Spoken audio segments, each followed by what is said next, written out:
Anya Freeman of Kind Designs. Thank you for joining me today. Of course, excited to be here.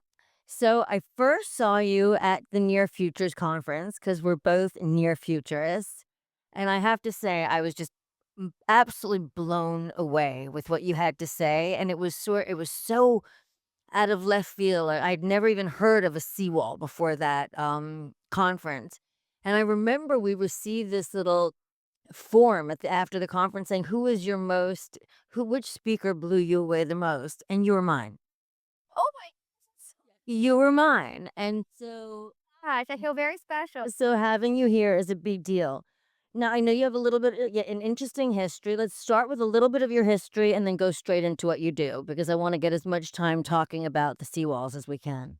Sure. So I'm originally from Ukraine slash Russia. I grew up in Israel and I got the opportunity to come to the beautiful United States when I was already a teenager because my dad got a special talent visa to work at the space program. And so my whole family moved actually to Maine, very unusual immigrant. I've spent a lot of time there. Yeah, Oh, yes. So this is Kennebunk, Maine, if you know it. I do. I was literally their first foreign student. They had to create the ESL program for me. So it was very, very, very beautiful and special experience. I didn't speak any English when I arrived. Nobody in my family did. We did not know anything about American culture, but we all felt extremely excited to become US citizens and really wanting to make the most of that opportunity. And so my first step for my parents kind of guidance was to go to law school. My brother was supposed to be a doctor. I had to be a lawyer or marry a lawyer. That was the second choice. Typical American dream back then. Exactly, exactly. And so I ended up going to law school because I got a scholarship to Law in Miami, and that's how I ended up in Florida. And so I graduated law school. I started working as a lawyer, have a great career, great business, great life. But then start to notice that my hometown, which is Miami Beach now, has a huge problem with flooding. And I have now been here for over 15 years. And every year the flooding is much more intense, the storm surge is more intense and frequent, and so is the flooding. And there is lots of attention on the problem, but it's primarily people publishing articles and writing books about how terrible it is. Like people are standing on a soapbox saying you have to be crazy to invest in real estate in coastal cities like Florida or California, New York. We're all going to be underwater by 2060. And nobody was talking about solutions. And so, to my parents' huge disappointment, 2 years ago, I left behind my legal career and I started Kind Designs with the idea of number one, finding that solution for my hometown. That's the inspiration for the company. Number two, building a solution that was affordable, so that was extremely scalable, duplicatable, so we can bring it to every coastal city at risk. Because globally, there's 507 cities at risk from flooding and rising sea levels. And number three, we wanted to build something that was awesome for the ocean. And so put together a team, started looking into the space, and of course, right away, started learning about seawalls because seawalls have always been kind of like the first line of defense to flooding. Every coastal city has seawalls. The first one in the US was installed in Galveston, Texas in 1905. And the interesting thing about it is that it's almost identical to the seawalls we're installing today in places like Florida and California. It's a very rare space where there has been zero Gross. erosion. Yes. Or innovation, right? 'Cause it's not sexy like seawalls, like, people don't really know what it is, and the problem in itself, that's not a problem. If it was something wonderful, there's no need to fix something that's not broken, but there are 2 big problems with traditional seawalls. One, they're very expensive, and I think there's a misconception that only the wealthiest people live on the water, like in Miami, like Sarai, like, they can afford their seawalls. Yeah, sure, that's true, but that's actually not the reality for more than half of the population that lives on the coast in the US. A lot of them live on canals. In Louisiana, a lot of people live on the water. A lot of them inherited their homes, and they cannot pay, it's like on average $200,000 cash to keep putting in new seawalls to keep up with the flooding. And so number one problem is that the seawalls are very expensive. And in fact, even in the US, there are already communities that have had to relocate inland because they could not pay for the coastal infrastructure. The second problem with traditional seawalls is they destroy marine habitats because they're leaching chemicals into the water and because they're flat. So before there was a wall, there was lots of organisms living by the coast. Now that you put in this flat wall, they have nothing to anchor to attach to. So they migrate and no one is left to eat the toxins in the water. So just between today and 2040, in the next 15 years, we will destroy 50,000 miles of marine habitats by installing seawalls. That's like driving from Miami to LA to Miami to LA back and forth 17 times. It's incredible. And so we thought, how do we come up with a seawall that's more affordable? And what if instead of destroying marine habitats, what if the seawall in itself was a marine habitat? Basically, how do we combine coastal infrastructure and artificial reef science in one? And that's how we came up with this idea and what we're doing today, which is 3D printing living seawalls. And they mimic coral reefs, It- right? To some degree. So yes, so that's like the big idea. What makes them living? Number one, like you said, they all have a biomimicry design. So we have the world's fastest concrete 3D printer and also highest resolution concrete 3D printer. That means our layers are really small, which gives us design freedom to add a biomimicry design to all our seawalls. So in Florida, they look like they mimic mangrove trees.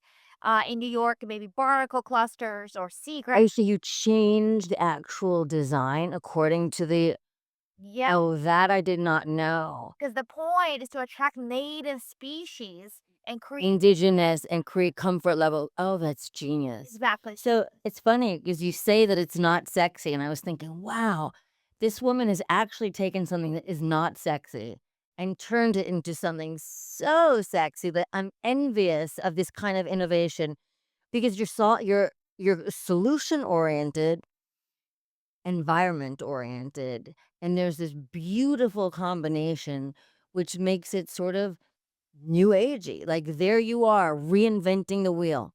And nobody ever thinks about reinventing the wheel because it's intimidating.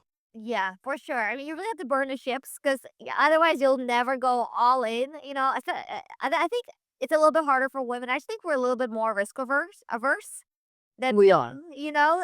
And so for me, it took really like well, first getting in the very first investor. Once I had one investor, I was never gonna let him down. Like I'd rather like die than let down someone that believed in me. And also getting my first employee because I will never, ever, ever give up. That means if that means giving. You've got that Russian tenacity. Yeah, but it's just Right. you. If you're only gonna disappoint it or let no yourself down, there's less motivation. Once you have the investors, the team, then it's a completely different story, and the motivation. I wish our politicians felt that way.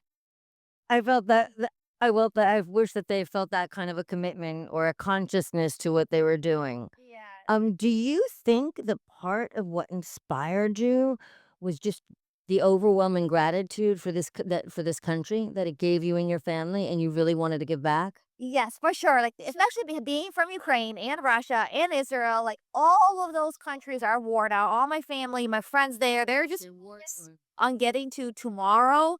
They do not have the opportunity to be building impact companies, right? And so for me to be in the US, to be free, to have this opportunities in front of me and to do anything less than build something massive and impactful would be just hugely disrespectful to my parents who sacrificed a lot to bring me here, and just like God and the universe who put me in this position, which nobody else in my family has.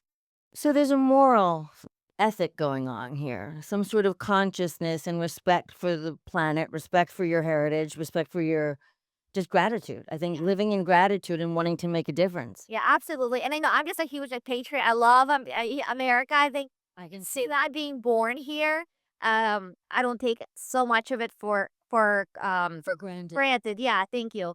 And so I'm just very, very grateful to be in this country, to be a US citizen, and that I get to build something that will impact the communities here. So what's the story? Are you in bed at night and you're thinking seawalls? Yeah. And then you have it's really that really is the what happened? You went to bed and you were fine. Today. Sorry, I meant like, Of course. So what was the first inspiration? Like you're driving by because they're unsightly, most of them. They're just really unsightly. well, I guess first inspiration. So when I first moved here, I lived in South Beach. I still live in Miami Beach, but now it's south of Fifth. It's like a few blocks away, but it's like a different Right. planet. When I first Very. there was like the real South Beach, 10th and Jefferson, if anybody knows that location. And I had a house with all my girlfriends. You would have loved it. We were all blondes. It was called the Rabbit Hole. It was so much fun. And we lived there for like 7 years. And when my mom You and 7 girls lived there for 7 years? and my mom was always like, "You're never gonna get married. You're way too happy in this rabbit hole." And it's true. We had a blast. We had like a little beach volleyball team. We were skateboarding around. Anyways, the point is that every time it rained, if we were out, we had to literally get home as fast as we could to move our cars out of our driveway and even off the street. Because on our street, if you left your car there, it would literally float away down the street. And we all received letters that our car insurance no longer covered flooding because it's like every other Wednesday in Miami Beach. And I just thought that's not normal. My friends in other cities are definitely not dealing with this. And what is being done? And that's when I found out that nothing was being done and that whoever could solve this problem, also had a huge opportunity in front of them. So who was the first person who believed in you? Um, that's wow. No one's ever asked me that. I don't know. I mean, obviously my parents, I have like very, very sweet parents and my brother were very, very close. They believed in me, but I think they're a little like always confused. Like this is like a little too big. Right. It's a big undertaking.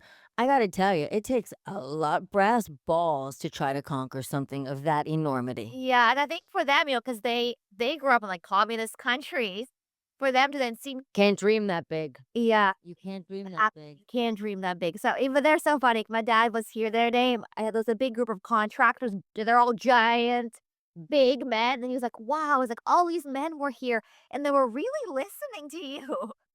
Yeah, Yes, Dad. Thanks. because you perfected your art and now you're the captain of that ship. So, in terms of financial support, was it easy for you? Was there someone who backed you? Was your angel always on your side? How did that work? I'm asking you this for women because there's so many women who want to start businesses, and it's really hard to get funding for most female-run companies, although it's getting easier. Honestly, I'm a bit of a contrarian on this issue. I think the messaging that we as women hear, which is it's so much harder to be a woman. Everyone's against you. You won't get funding. Someone just told me the other day that it's harder for women to get patents. And that doesn't make sense. To get what? To get what? Patents. They said women are less Oh, I just got one. I don't know about that. likely. I said I don't think it's true. But I do think they only get like 3% of venture capitalism financing. because of all this okay, already we are by nature more averse to risk, right? Correct. And then on top of that, we're being told all the time that it's so hard for us to build a company, get funding, get patents, allegedly, that so many women get discouraged before they even start. They even begin. Yes, Before they even begin. I know that Also, so few women get funded, but also so few women are going for it and building companies. I think that's the real problem. So I am very passionate actually about changing that messaging. In my experience, it's not just messaging, it's really truly my experience has been that my biggest champions are actually men. And I have had access to a lot of resources that my male counterparts don't have. Like I agree, and I feel the same way. There's a lot of power in being a woman. absolutely. Is as long as you yield it properly, Yes.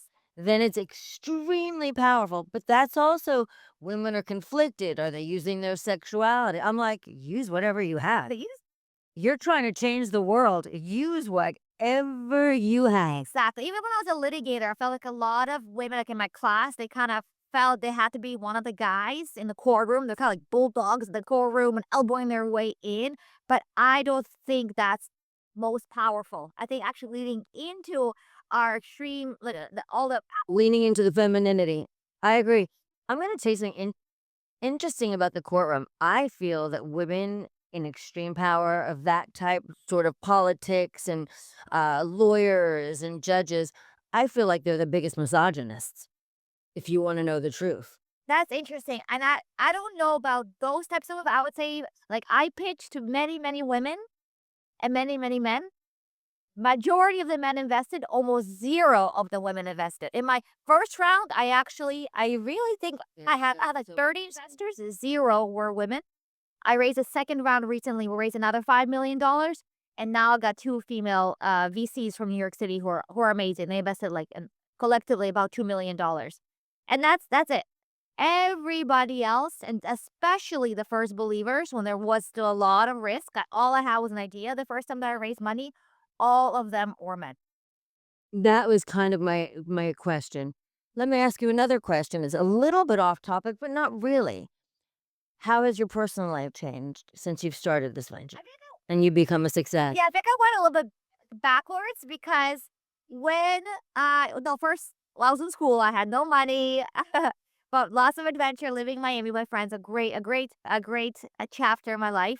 Then I became a lawyer, and that's the after I had my own business, I was able to travel so much more. I had money for the first time, so really, I think like 1/3 of the year, I was on some kind of trip working remotely. Like in India, I was meditating, working from Mexico, and now it's been 2 years since I started Kind Designs. I swear, have not gone on a single vacation, and that's not really because I have to be here.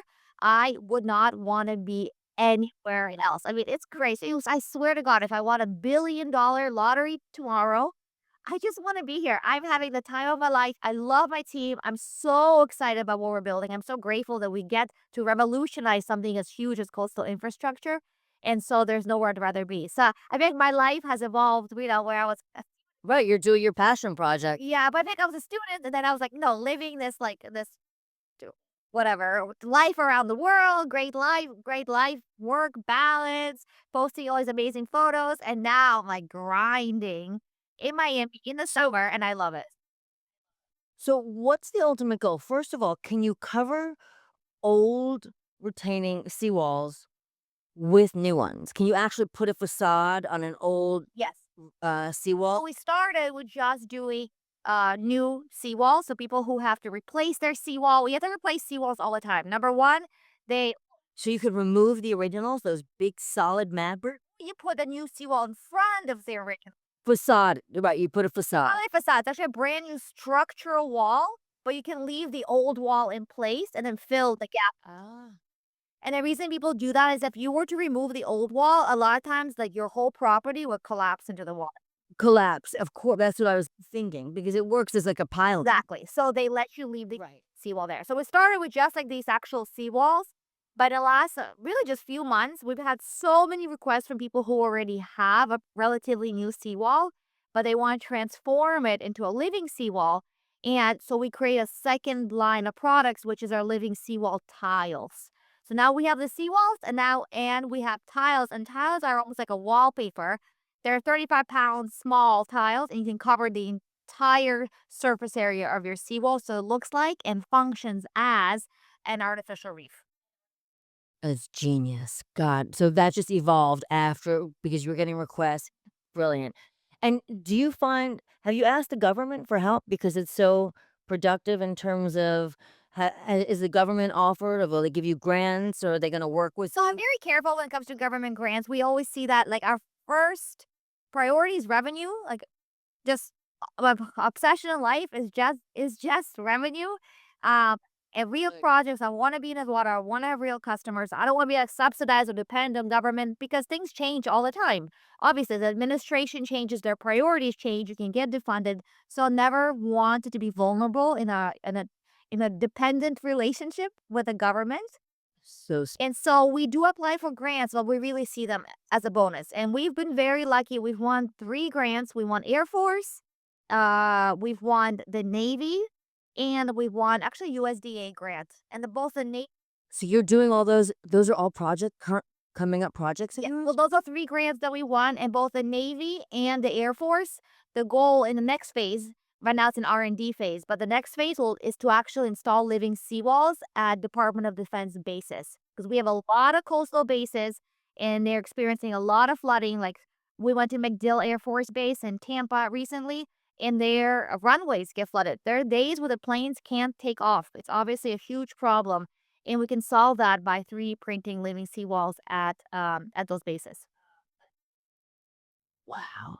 And have you seen an increase in marine life Yes.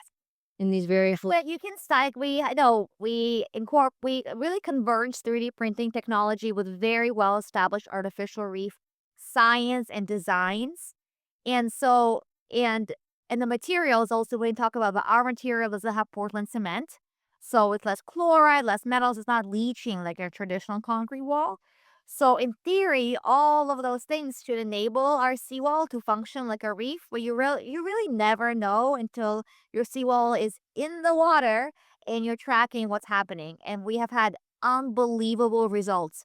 For example, the first project we installed in Miami Beach, after it's only 100 linear feet, so it's like 10 of our panels. And on that 100 linear feet, which by the way is in the bay, it's a very low quality of water area. In 1 year, there are 2,000 oysters on that wall. And that's amazing because one oyster filters 50 gallons of water in a day. right. That I think that's what people don't understand the significance of the filtration, the natural filtration. This one residential house with their seawall is now filtering 100,000 gallons of water in a day. It's unbelievable. And it's exponential. In fact, as you have more living seawalls, right, they're all for helping filter the water. So we are excited. And that's part of the reason I'm happy to. Our work is very concentrated. Like all our projects so far have been in South Florida. I think soon the next markets will most likely be DC, New York, California. Right, are you gonna do that I thought it sounded like my friend was gonna move forward with that project Wait, with thank you. you so much for the introduction. My pleasure. I'm telling you, I was obsessed with you, and then when I spoke to him after, I'm like, "Did you speak to Anya?" And he said, "Whoa, she's real." She goes, "This thing is unbelievable." So I said, "I know." invited us to his house for tea, and it was, like, so fancy. The only thing is Yeah. we took It's gonna be your house one of these days. That's what your house is gonna look like soon. we took an Uber from DC to his house, and they I don't know what it is, the Uber drivers in DC they made me so, so car sick. When we arrived, I was so close to throwing up in his bushes, and I was like, "Oh my god," I feel so bad. He's gonna think maybe I'm hungover or something, God forbid, and he's so fancy. So I'm glad I held it together. We had a great meeting, and we then subsequently met with his engineers who actually coincidentally are from Mofan and Nickel, who's on the board of my company, Kind Designs. Oh, so we should be able to help with that. Tiny planet. It's an exciting project. It's high profile. It's right in the middle of this, the country's capital. I mean, pretty. Being a Yeah. it's like my dream to build a living seawall with like the White House in the background. I think it's Yes, thank you perfect. so much. I think it's It's all perfect. to you. I really, really appreciate. Well, hardly. It's all because of your innovation, your gratitude, your perseverance. I mean, and your Yes, thank parents. you so much. Y- And your parents. I'm sure it wasn't easy for them to let go of that I dream, didn't have you a know? choice, unfortunately. They didn't, right? Exactly. Wait, what sign are you? Weird. I'm a Cancer. I don't feel like I'm a Cancer person. Okay. You You don't don't feel like think you're a about Cancer? potatoes. Like I literally don't need any personal space. I never want to be alone. So I just don't identify as I mean, living with 7 girls, we were more than 1 year. I mean, that's incredible. I can't live with one woman for 1 year. that was So a friend now for 15 years. And we get together at least twice a week. We watch The Bachelor now every week. And we said a shared closet. so So the cute. dining room was actually like racks of clothes, and we're all exactly same size, clothes and shoes. And so we just share everything. You're like this dichotomous little feminine honey badger. Like, you're gonna get what you want, but you're still so feminine and petite. People can't really tell, but in real life, you're petite. Yeah, so it is definitely Um, unusual in construction, especially I'd say coastal construction, which is just made out of basically pirates. So I think it's a little bit shocking. oh, that must be so much fun. I wanna come and tour the plant.